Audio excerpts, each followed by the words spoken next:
Assalamualaikum warahmatullahi wabarakatuh. Perkenalkan, nama saya Kusnul Hafidiyah, NPM 191110058 dari kelas 6B Bimbingan dan Konseling Universitas PGRI Semarang.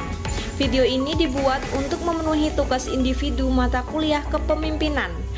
Dan di sini saya akan menjelaskan tentang komunikasi dalam kepemimpinan. Sebelumnya, kita membahas dulu perbedaan tentang komunikasi dan kepemimpinan.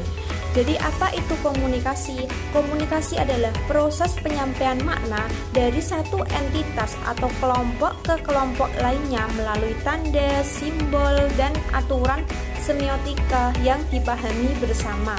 Sedangkan apa itu kepemimpinan? Kepemimpinan itu adalah tentang bagaimana mempengaruhi orang lain, bawahan, atau pengikut agar mau mencapai tujuan yang diinginkan seorang pemimpin.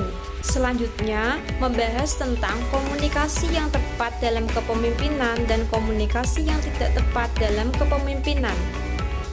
Komunikasi yang tepat dalam kepemimpinan. 1. Tidak kasar dalam ucapan. Ini memiliki makna kasar dalam bergaul, baik dalam ucapan atau perbuatan.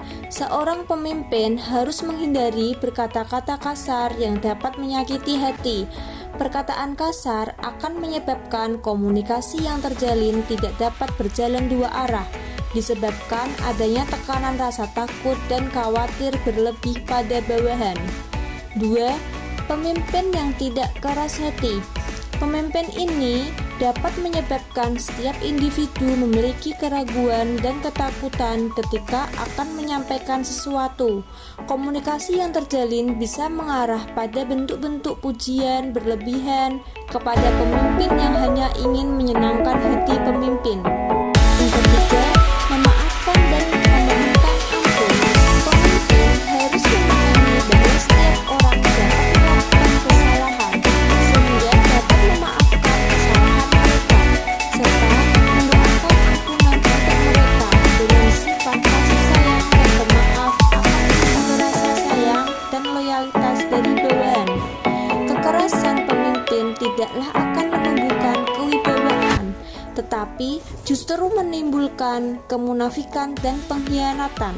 Komunikasi yang terjalin antara pemimpin dan bawahan tidak akan sehat. Keempat, musyawarah. Musyawarah artinya mengajak duduk bersama dalam menyelesaikan setiap perselisihan dan persoalan. Musyawarah menjadi sarana komunikasi efektif karena di dalamnya orang dapat menyampaikan pendapat secara terbuka. Terdapat keharusan sifat menghargai pendapat orang lain. Hal ini menyebabkan terjalinnya komunikasi baik antar sesama anggota. Yang kelima, pemimpin memiliki komitmen. Pemimpin harus memiliki komitmen kuat dalam menjalankan keputusan yang diambil dalam musyawarah. Segala hal yang telah diputuskan harus dilaksanakan dengan komitmen kuat meskipun kadang tidak sesuai dengan kehendak pribadi pemimpin, tetapi telah menjadi keputusan mayoritas. Komunikasi yang tidak tepat dalam kepemimpinan. 1. Tidak memiliki waktu untuk anggota tim. Seorang pemimpin harus mampu memberikan umpan balik atas setiap pekerjaan yang dilakukan oleh anggota tim.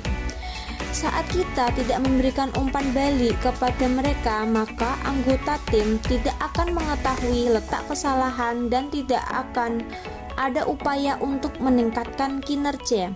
Yang kedua yaitu tidak memberikan motivasi.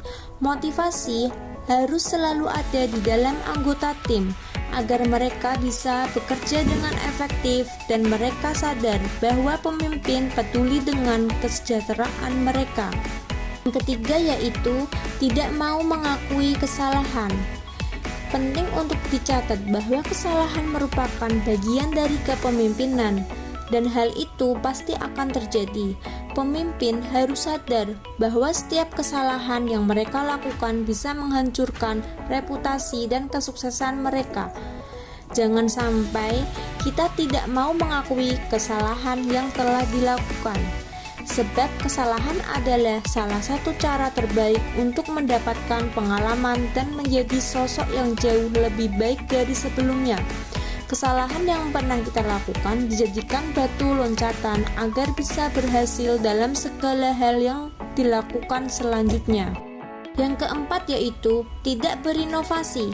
Kepemimpinan yang hebat membutuhkan seseorang yang mampu mengantisipasi perubahan, membuat rencana yang bisa mengatasi perubahan, dan mengambil tindakan dengan segera sebelum hal terjadi.